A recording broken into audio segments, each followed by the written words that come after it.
Hey everyone, welcome back to our channel Guide Hub. In today's video, I'll show you how to delete a single call history on the Truecaller app in just a few simple steps.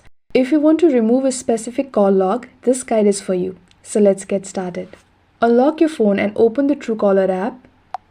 Once inside, you'll see your recent call logs on the home screen. Scroll through your call list and find the specific call you want to remove. Now tap and hold the call entry you want to delete. For now, I will choose this one.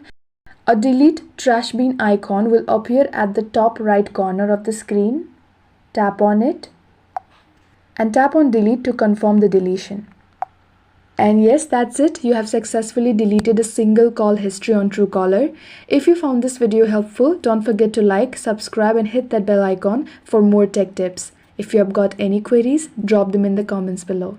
Thanks for watching and I'll see you in the next video.